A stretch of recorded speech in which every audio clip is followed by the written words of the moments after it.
I want to begin just by saying that I had one of those days in the world of making movies, and I'm on the edge of making the commitment. And as I sat here and watched this film, an independent feature film, I was scared to death. I've been unemployed 40 times in the last 25 years. I'm about to make my 41st feature. And every time I watch an independent film, I say, oh my God, man, how does it get done? And I could see everything on that screen and everything it takes to develop a movie from scratch and be the physical producer on it. And I want to mention that because that's who the guests are tonight. You can't make a movie without a writer. You can't make a movie without a director. But you cannot make a movie without the people who develop them and bring them forward and then make the commitment to be the physical producers of the show. It's really difficult, and it's a beautiful film, and now that'll live on for however long that is. So I want to just qualify who they are and what it takes to get something like that done. Well, and Jenny not only was one of the on-set producers, but then in the middle of shooting had a baby and still managed to produce the movie ahead of the movie. So.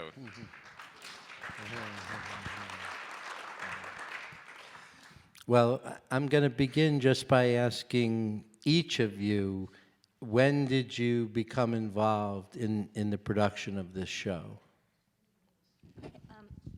So Craig Johnson, who's the director and the co-writer of the film, this was his second feature. His first feature was called True Adolescence, and it starred Mark Duplass, who is also one of our executive producers. Craig and I go back because I edited his first feature, and I co-produced it as well. And it was while we were in the edit, sort of at the very tail end of the edit of that film, that we realized we made a really good team, and we're like, well, what else can we work on together? And he pulled, that film was actually his thesis film for NYU grad school, and that True Adolescence. And he pulled out the script that he had been sitting on for a couple of years, because it took a couple of years just to get that film made. And he had co-written it with Mark Heyman, who was his best friend from film school. Mark Heyman had, in the interim time since they'd written that script, gone on to co-produce The Wrestler with Darren Aronofsky. He was his director of development, and he also was one of the key writers on Black Swan. So his career had really taken off, and he was like, we dusted off this thing we had from a couple years back, and with those years of perspective, it's actually not half bad. And it was called. It was called The Skeleton Twins, and at that time the film took place in Santa Fe, not Nyack, but which just things changed and shifted. I'm sure we'll get to that narrative of why we relocated it to Nyack, but it was really about that, and the script at that point was really very different. It was still about Maggie and Milo and both their trials and tribulations, and yes, they both tried to commit suicide at different points, but the film was really much more focused on. Can you guys hear me okay? Yeah, okay. It was much more focused on the sort of the relationship between Milo and Rich. And there were scenes between Milo and Rich alone, and Milo and Rich's kid, and this very awkward badminton match between that Milo crashed of there were all these scenes that, it was like scenes with the, Rich's wife and, all these other things where it was really more Milo's story. And I remember reading it and at some point telling Craig, I was like, this is great, and I love this Maggie character. I would love to see her sort of more developed, but I also, what's most interesting about this is that this is a non-romantic love story between two siblings, and you have to, by the end of the film, really, like any conventional romantic love story, really be rooting for them and really wanting more than anything for them to work their stuff out and for them to reunite in some way. And so the film started to kind of shape a little bit more in that direction, like more about the relationship between the brother and the sister.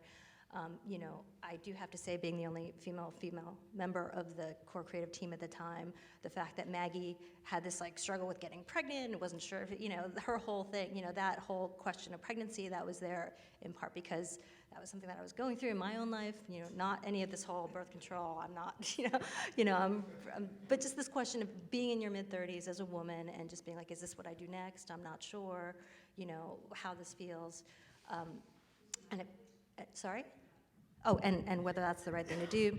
But anyway, you know, it was really about, you know, let's make sure Maggie is as well developed and has as amazing an arc and is as worthy of, you know, of this movie as Milo, the male character, is.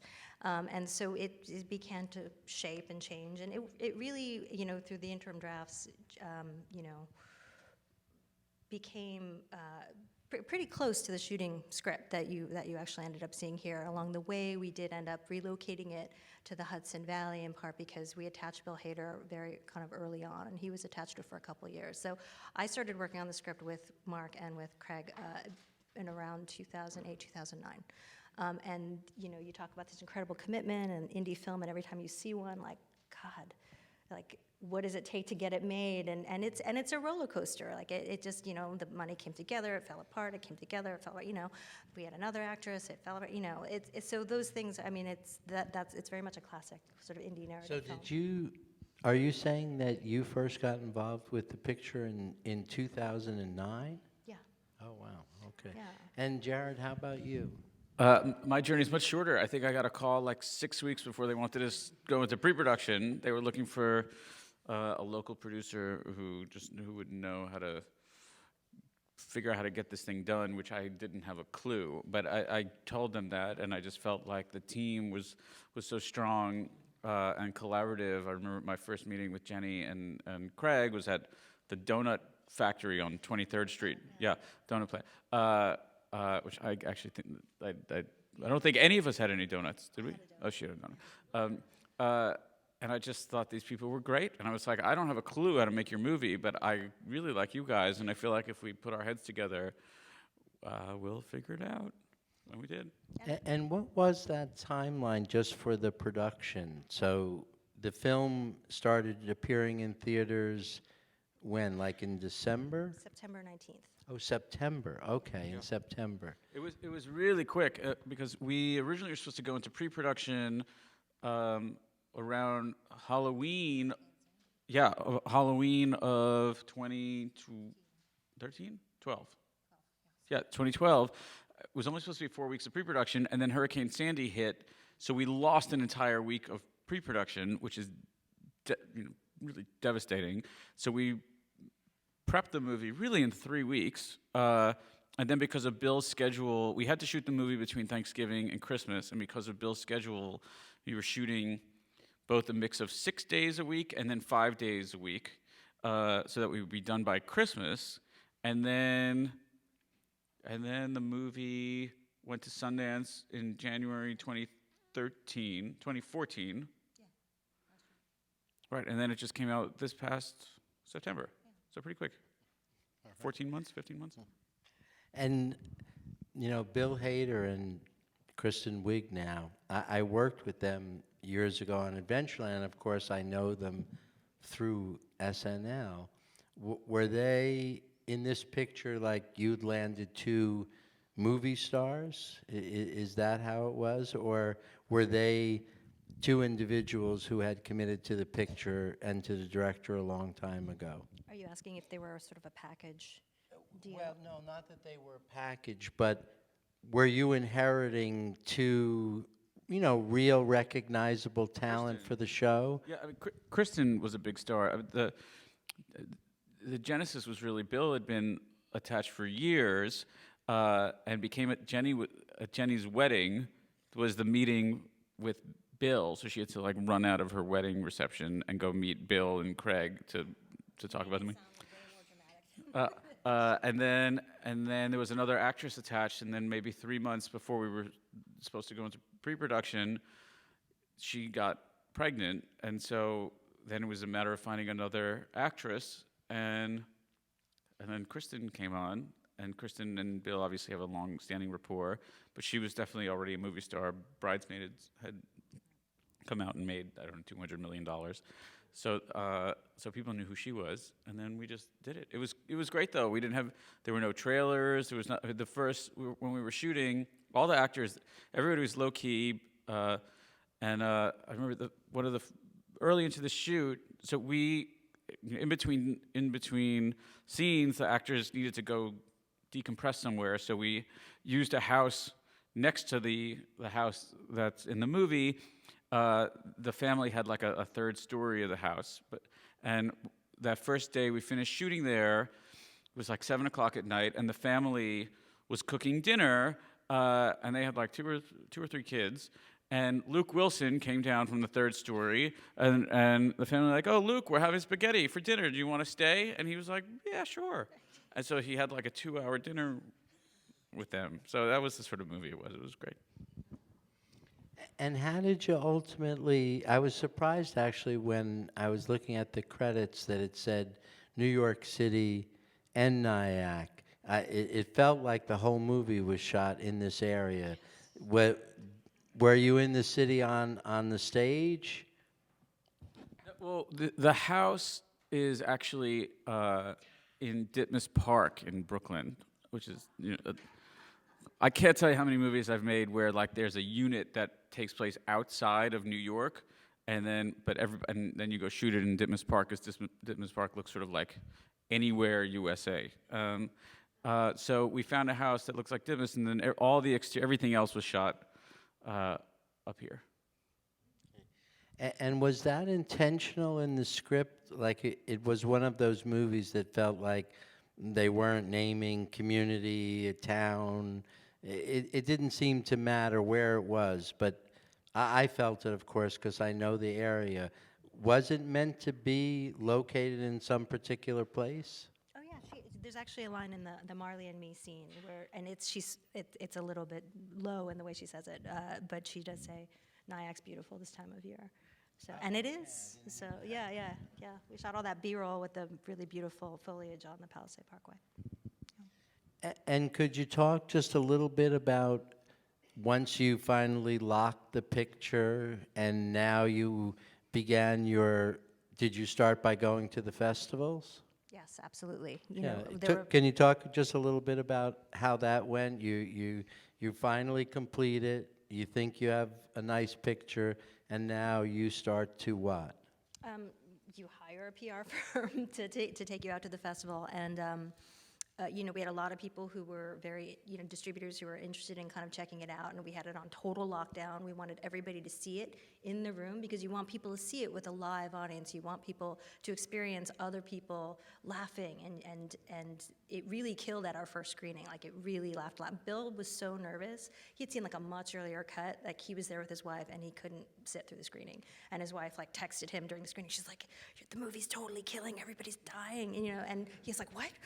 What does that mean?" Like, it's like, I thought it was a drama, And we did go through this initial sort of, do we try to position it as a drama? Do we position it as a comedy? Because everybody's going to expect it to be positioned as a comedy. And we were like, no, it's definitely a drama with, funny elements.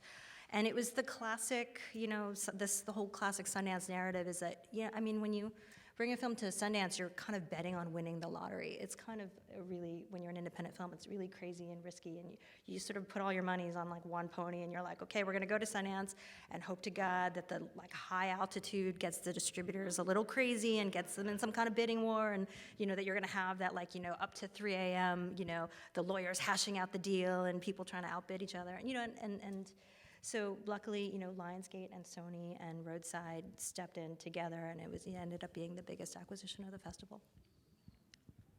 That must have been a big relief. It was a huge relief.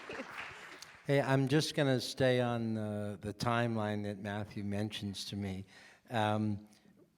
Would any of you like to ask some questions? We'd love to. I think they would love to answer some questions from the audience.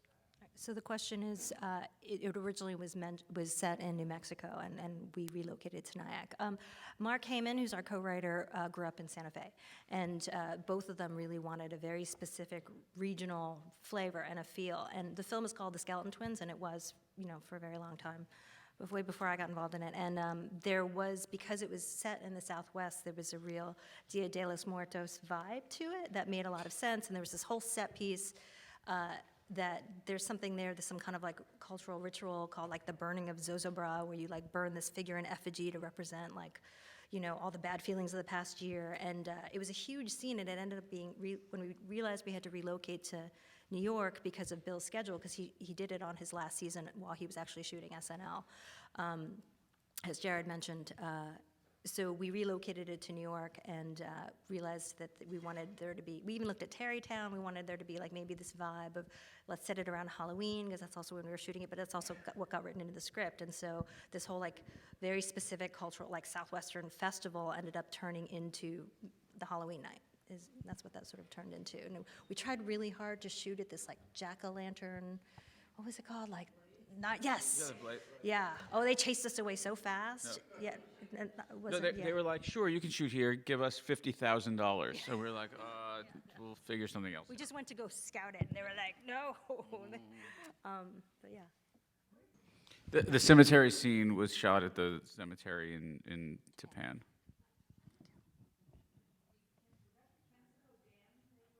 Yeah, was at the Kensico Dam, and the question was the question, and the answer is yes.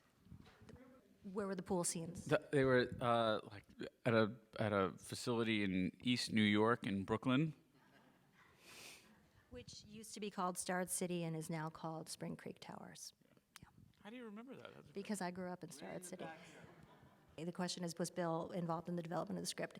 It came pretty fully formed to him when it showed up. And I remember when we did meet with him, he had this great story of, you know, he was in the middle of a shooting SNL and having one of those nights like on Tuesday or Wednesday when they're up working and writing until 4 a.m. And before he had to go to work, he started reading it and got like, you know, was very hooked and intrigued by the whole first scene where, you know, because that's how it was written, is that, you know, Milo tries to commit suicide in the bathtub, and he's like, this seems really interesting, and he gave it to his wife to finish. He's like, I have to go to work. Could you finish reading this for me and tell me what you think? And he like crawls into bed at like 4 a.m. when he's back home, and she's asleep, and she kind of looks at him and she goes, this script was fucking amazing. And then, you know, and she's like, and I don't even care that you have to make out with a guy. Go do it. You have to do this film. You know, Bill's wife is Maggie Carey, who's also a filmmaker in her own right, and a director. And so he really trusted her judgment. And then, of course, he read the script and fell in love with it. The question was, you know, was it meant to be shot in, why did we choose to use so many of the tight close-ups? One of the overarching sort of visual principles that he and our amazing DP, Reed Morano, ASC, one of the things that they talked about together is that, you know, their visual composition should reflect, of Maggie and Milo whenever possible, should reflect their emotional state and the state of their relationship. And so they wanted them in the same frame in 2 shots whenever possible, but like far away from each other as they're estranged. So you notice in that scene when they're on the bed right after that first dinner, you know, she's on one side, he's on the other. You know, we actually covered that entire scene, and originally for a long time in the edit it stayed as a oneer, meaning it was just a single master shot, and they were very far away from each other.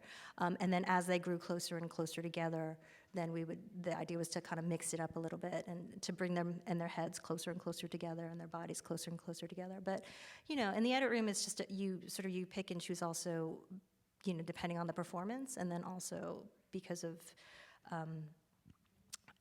it's mostly performance driven, and sometimes it's time driven. It's just you have to do what's right for the overall pace of the movie and the overall feel of the movie. But Craig and I think Reed as well, like really like tight close-ups and the intimacy of them. Sure, it was 22 days, and we made them. I mean, now that the movie's out, we made the movie for $1.5 million. So everybody was working for nothing, for basically the low budget equivalent. Yeah. So nobody got paid. Everybody got paid with the back end of the movie.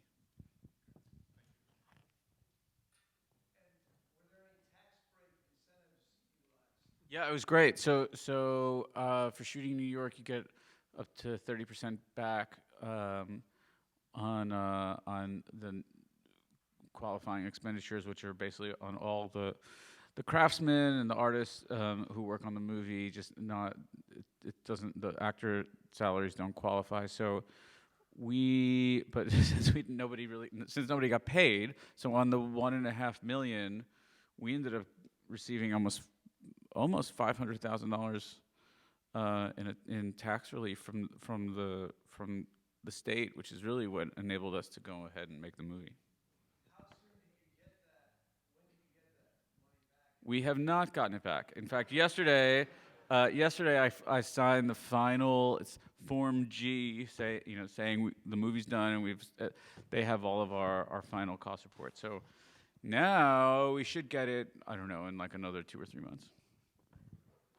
Sometimes it takes, at least in New York, and they're working on changing it, but a long time, about 2 years, because you finish the film and then you have to run it through the first tax year. So it's a long wait for the rebate, but it's worth it. The question was, in previous versions of the story or the script, was there more elaboration on their 10-year estrangement?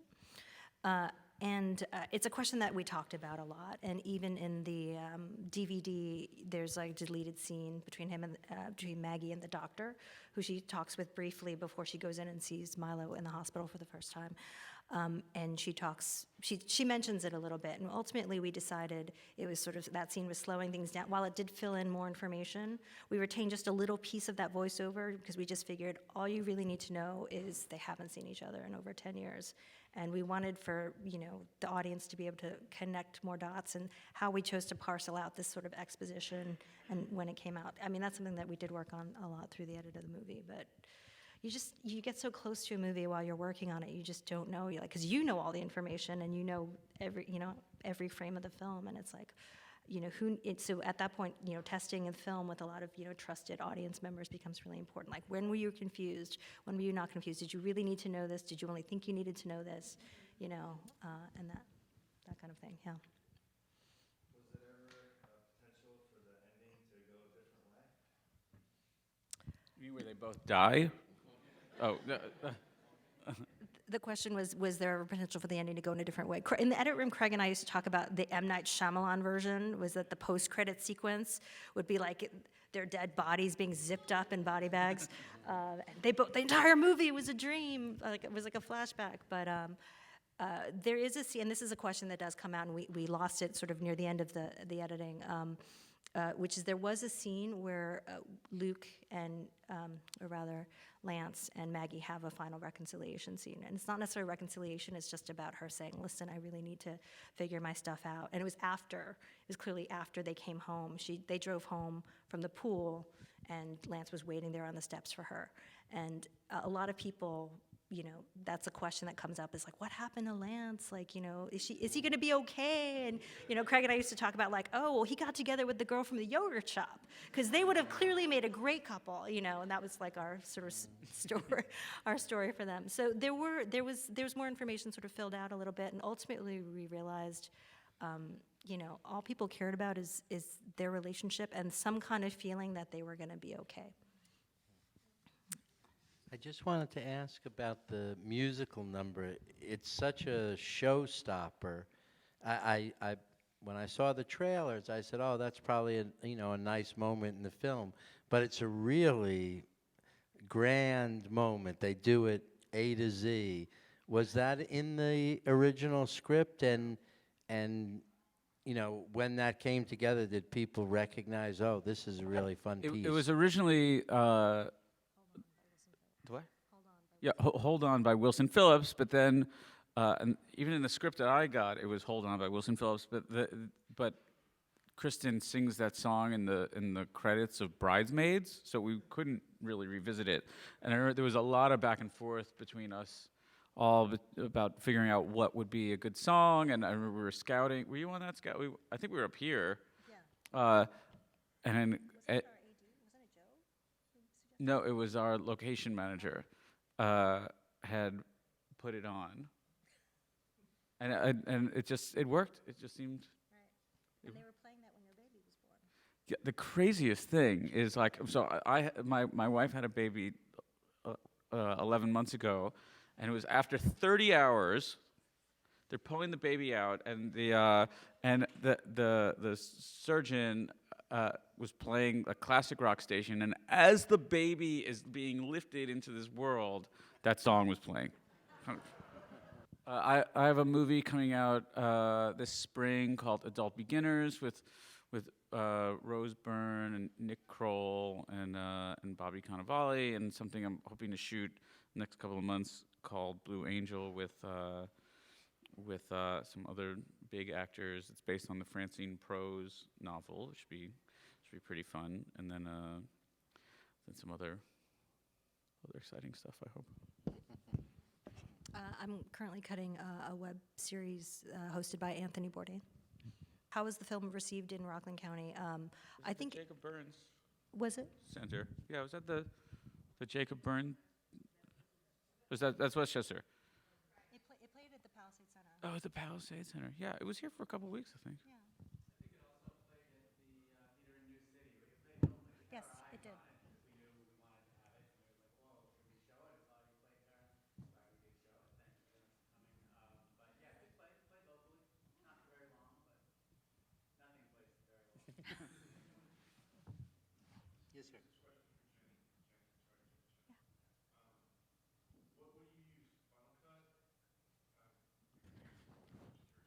The question is, what editing platform do I use? I use both Avid and I used Final Cut, but this film in particular was cut on Final Cut Pro 7. I cut it at home with a newborn in the other room.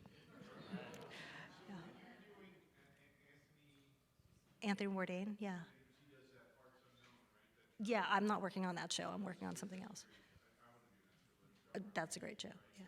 So when you cut that, you film a Final Cut? I mean, in your room, because you can get a break in your room. We need to have a drink after this and talk about Final Cut Pro and Final Cut Pro 7 versus Final Cut Pro 10. The short answer is yes, right now on that project, I'm cutting that on Final Cut 7 because the director and I both have that. But yeah. All right, we have one last question. Anybody?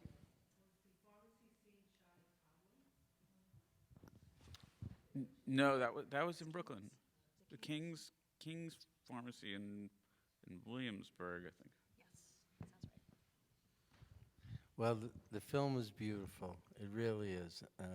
And it's been very well received, so that must be a nice place to be, right? Super happy. Absolutely. And thank you all so much for coming out to see Thank this film you. with us.